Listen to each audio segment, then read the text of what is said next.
শুভ সকাল বন্ধুরা, তোমরা সবাই কেমন আছো? আশা করি সবাই ভালো আছো, সুস্থ আছো। আমরাও বেশ ভালো আছি। আমি টুম্পা, আমার নতুন একটা ব্লগে তোমাদের সবাইকে অনেক অনেক স্বাগত। ঘড়ির কাঁটায় এখন ঠিক সকাল 8:30। আজ হচ্ছে রবিবার। বড়দের অনেক প্রণাম আর ছোটদের অনেকটা ভালোবাসা জানিয়ে আজকের ব্লগটা এখন থেকেই স্টার্ট করছি। তো সকাল সকাল দেখতেই পাচ্ছ আম নিয়ে বসে পড়েছি। তো বাড়িতে কিন্তু সমস্ত রকমের বাসি কাজবাজ আমি কিন্তু কমপ্লিট করে নিয়েছি, আর স্নান করাও হয়ে গেছে। তার সাথে সাথে পুজোটাও দিয়ে নিয়েছি। আর কি বলতো, যা বৃষ্টি আমাদের এখানে ধরেছে গতকালকে রাত থেকে, মানে কি বলবো, বাইরে বেরোনোই যাচ্ছিল না। তো কোনো রকম করে মোটামুটি স্নান করেছিলাম, পুজো দিয়েছিলাম, তারপরেই দেখলাম যে খাওয়া দাওয়ার পরে বৃষ্টিটা একটু কমেছে, মানে বন্ধই হয়ে গেছে বলতে পারো।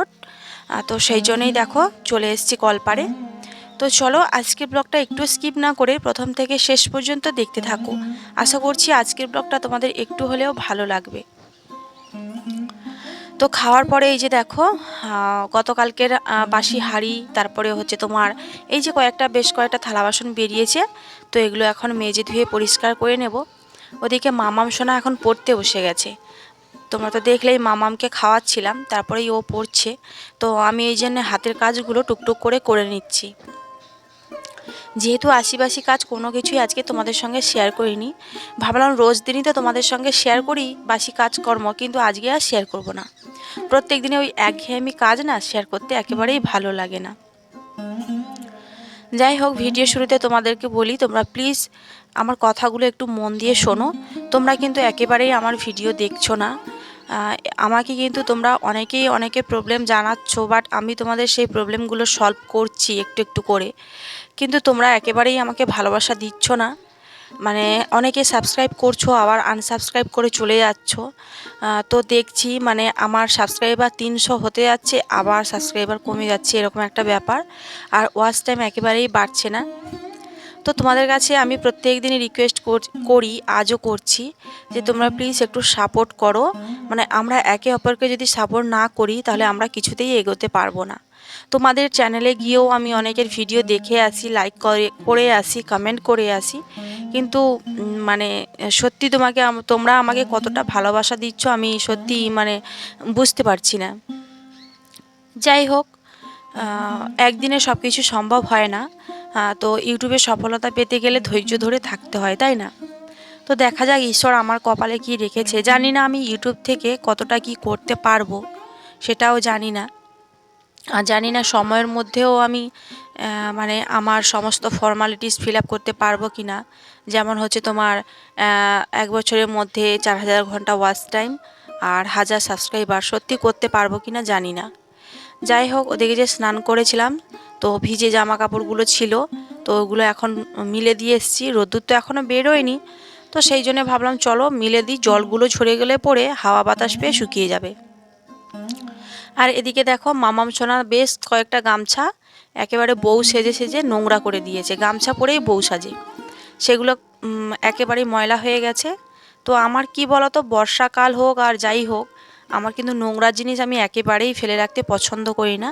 তো ওই জন্য আবার কলপাড়ে চলে এসেছি। এসে দেখো এই যে আমার ভেজা নাইটি একটা ছিল, ওটা ময়লা হয়ে গেছিলো, তাই ওটা আর মেলেনি। তো ওই জন্য ভাবলাম ওটাও সার্ফে দিয়ে দিই, আর দুটো গামছাও দিয়ে দিলাম। ওদিকে তোমাদের দাদাভাইও ভালো রয়েছে, ডিউটিতে চলে গেছে। আর রবিবার মানেই হচ্ছে সবার বাড়িতে হয়তো মাছ মাংস এই সমস্ত কিছুই হচ্ছে। তো আমাদের মতো মানে ফ্যামিলিতে রোজকার কিন্তু মানে ওই সপ্তাহে একবার করে চিকেন আমরা খাই না, মানে সম্ভব হয়ে ওঠে না, তাই না? তো সেই জন্যই কিন্তু দেখো এই যে আজকের রান্না করব হচ্ছে পেঁপের তরকারি। তো পেঁপে দিয়ে ডাল হবে। আর দেখতে পাচ্ছ পেঁপেটার মধ্যে না একটাও দানা নেই। যাই হোক, চলো এখন সবজিগুলো কেটে কুটে নিই।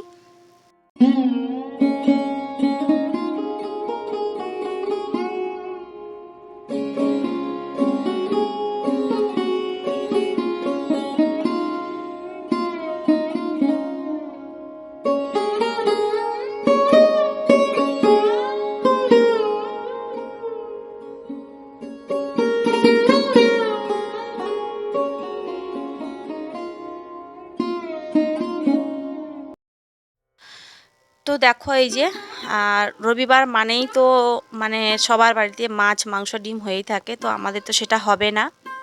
আর এখন আজকে দুপুরে রান্না হচ্ছে পেঁপে দিয়ে ডাল, আর হবে তোমার পটল ভাজি আর আলু উচ্ছি ভাজি।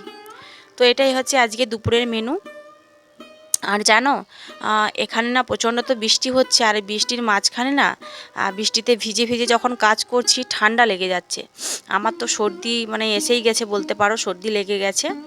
যাই হোক, ওদিকে সবজিগুলো কাটাকুটি করে আর এখন চলে এসেছি এই যে রান্নাঘরে। এখন সকাল ওই 11:30 মতো বাজে।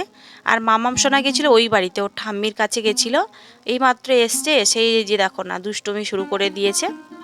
আর ওদিকে কিন্তু আমি উনুনটা ধরিয়ে নিয়েছি। আসলে কি বলতো, উনুনে রান্না করতে না সময়টা অনেকটাই কম লাগে, আর গ্যাস ওভেনে রান্না করতে সময়টা একটু বেশি লাগে। তো যেহেতু এখন বর্ষা নেমে গেছে, তো আর আমাদের কিন্তু নিজস্ব কোনো গাছপালা নেই যে জ্বালানি সংগ্রহ করে রাখবো। তো এই জ্বালানিগুলো হচ্ছে এই যে আমাদের এখানে নদীর সাইডে যে মাটি কাটা হচ্ছিল, সেই জন্যই কিন্তু জঙ্গল পরিষ্কার হচ্ছিল, আর লোকেদের বাড়ি থেকে দিয়েছিল, তো ওইগুলো কেটে এনে রেখেছি। তো আর আমার তোমরা তো দেখতেই পাও আমাদের নিজস্ব কোনো গাছপালা নেই, আর যেগুলো রয়েছে ওগুলো লোকেদের। তো যাই হোক, ওই জন্যে বেশ কয়েকদিন ধরে গ্যাস ওভেনেই রান্না করছিলাম। আর ভাবলাম যতটুকু জ্বালানি রয়েছে দেখা যাক কতদিন চলে, উনানে রান্নাটা শুরু করি আর কি। তো সেই জন্য আজ থেকে উনানে আবার রান্নাটা শুরু করে দিয়েছি।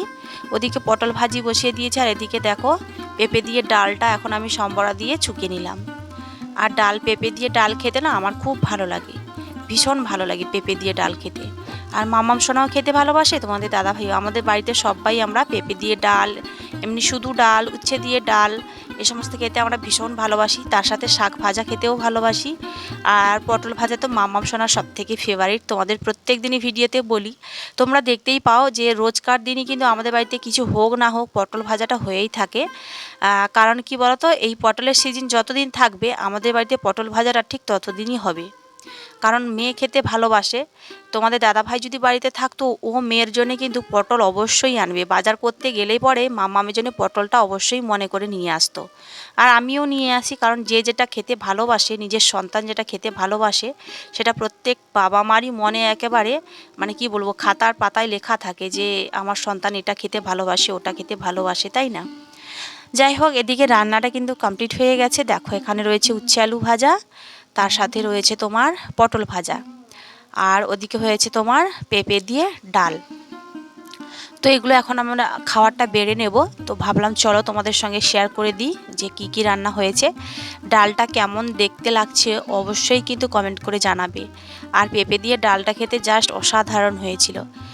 পেঁপে দিয়ে ডাল খেতে না ভীষণ ভালো লাগে, ভীষণ ভালো লাগে। বারবার বলছি, ভালো লাগে বলেই কিন্তু বলছি। আর এখন দেখো এই যে খাবার রেডি করে নিয়েছি। উচ্ছে আলু ভাজা, এক টুকরো পাতিলেবু, সাথে রয়েছে পটল ভাজা, ভাত, আর ওদিকে রয়েছে পেঁপে দিয়ে ডাল। তো চলো এখন আজকের কিন্তু মামাম সোনার খাওয়াটা জাস্ট জমে যাবে, যেহেতু ওর পছন্দের রান্না হয়েছে। আর মামামকে তুমি যদি প্রত্যেক দিন মাছ না দাও ওর কোনো কিছু যায় আসে না, তবে ওকে এই পটল ভাজা, ডাল, শাক ভাজা এই সমস্ত যদি দাও, ওর ভীষণ ফেভারিট খাবার এগুলো।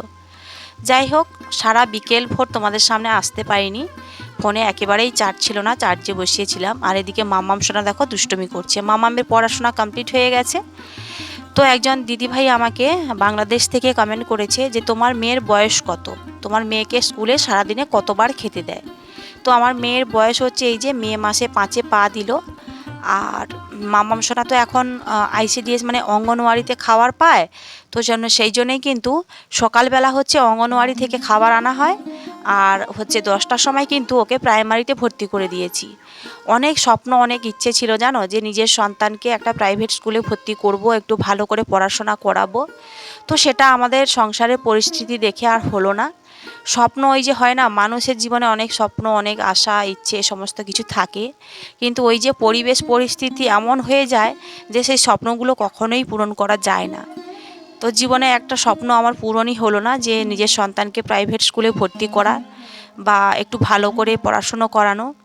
জানি না মামামকে কতটা ভালো করে পড়াতে পারবো, তো যতটুকু আমি পারবো ততটুকু অবশ্যই চেষ্টা করব যে নিজের সন্তানকে একটু ভালো করে পড়াশোনা করানোর, একটু ভালো করে মানুষ করে গড়ে তোলা। তো আমরা তো সেই প্রাইমারিতেই পড়েছি, তবে আসলে কি বলতো, গোড়াটা শক্ত হলে পরে না ওপরের দিকটাতে কোনো অসুবিধাই হয় না, তাই না? তো সেটাই হচ্ছে ব্যাপার। তো দেখা যাক কতটা কি পারি, তবে ইচ্ছেটা তো আর পূরণ হলো না, তাই না? আর মামামকে হচ্ছে প্রাইমারি স্কুলে তোমার 10টার সময় দিয়ে আসি। আর ওদের টিফিন টাইম মানে 1:30টার সময় কিন্তু ওদের স্কুলে ভাত দেয়। প্রাইমারিতে তোমরা তো জানো ভাতই খেতে দেয়। তো তখন কিন্তু আমি ওর স্কুলে যাই, আমি 1:30টার দিকে গিয়ে কিন্তু ওকে খাইয়ে দাইয়ে আবার বাসন কোসন ধুয়ে ওর ব্যাগের মধ্যে ভরে দিই, মানে থালা নিয়ে যেতে হয় বাড়ির থেকে। তো বাচ্চা মানুষ তো কোথায় পড়ে টড়ে স্লিপ খেয়ে পড়ে যাবে, যেহেতু পুরোটা ঢালাই স্কুলের মধ্যেই কল টল সব কিছুই বসানো রয়েছে। তবুও মায়ের মন তো ভীষণ ভয় লাগে আমার, তো ওই জন্যই কিন্তু আবার 1:30টার সময় যাই। ওর খাওয়া দাওয়া হয়ে গেলে পরে আবার দুটো ক্লাস হয়, টিফিন আওয়ার শেষ হওয়ার পরে দুটো ক্লাস হয়, তারপরেই ছুটি হলে আমরা বাড়ি আসি। তো বাড়ি আসতে আসতে 4টে বেজে যায়, 3:30 নাগাদ ছুটি হয়, আবার 4টে বেজে যায় এতটা রাস্তা আসতে, তারপর ড্রেস ফ্রেস চেঞ্জ করে ওকে ঘুম করাতে 4টেই বেজে যায়। যাই হোক, আশা করছি দিদিভাই তুমি তোমার প্রশ্নের উত্তরটা পেয়ে গেছো। আর এখন দেখো সন্ধেবেলা রান্নাটা বসিয়ে দিয়েছি, রাতের খাবার হচ্ছে তোমার আলু ভাজা আর পটল ভাজা, এই দুটোই রেসিপি আজকে রাতের রান্না। তো ভেবেছিলাম মামামকে চাউমিন বানিয়ে খাওয়াবো, কিন্তু সময় আর হয়ে উঠলো না, সময়ের সঙ্গে আর পারলাম না। তো ওই জন্য ভাত রয়েছে একটুখানি। তো মামাম বলছে মা পটল ভাজা করো, মামামের এতটাই ফেভারিট, সবসময় দেখবে বলে পটল ভাজা করো পটল ভাজা করো। আর এই পটলের সিজনটারে তোমরা আমার ভিডিওতে সবসময় পটল ভাজাই দেখতে পাবে, যতদিন না পটলের সিজনটা যাচ্ছে ততদিন পটল ভাজাই দেখতে পাবে। কারণ হচ্ছে মামাম সোনা পটল খেতে ভীষণ ভালোবাসে। তোমাদের দাদাভাই বাড়িতে থাকলেও রোজকার মানে যখনই বাজার করতে হবে শুধু পটলই আনবে, আগে মেয়ের জন্যই পটলটা আনবে, তারপরে যাই বাজার করে করুক। তো ফাইনালি কিন্তু দেখো পটল ভাজা হয়ে গেছে, আলু ভাজাটাও কমপ্লিট হয়ে গেছে। তো বন্ধুরা আজকের ভিডিওটা কিন্তু তোমাদের কেমন লাগলো অবশ্যই কিন্তু কমেন্ট করে জানাবে। আর তোমরা প্লিজ আমার ভিডিওগুলো একটু স্কিপ করে দেখো না, পুরো ভিডিওটা দেখো প্লিজ, এই রিকোয়েস্টটা করছি। কারণ তোমরাই হচ্ছে আমার পরিবার, তোমরা আমাকে সাপোর্ট করলে ভালোবাসা দিলে তবেই না আমি আমার লক্ষ্যের দিকে পৌঁছাতে পারবো, তাই না? তো দেখো এই যে এখন খাবারটা বেড়ে নিচ্ছি, এখন কিন্তু বাজে রাত 10:30। আমার মা বাবা ফোন করছিল, মানে মামামের দাদু দিদুন সবাই ফোন করছিল, কথা বলছি আর খাচ্ছি। চলো আজকে ব্লগটা এখানেই শেষ করছি, গুড নাইট, টাটা।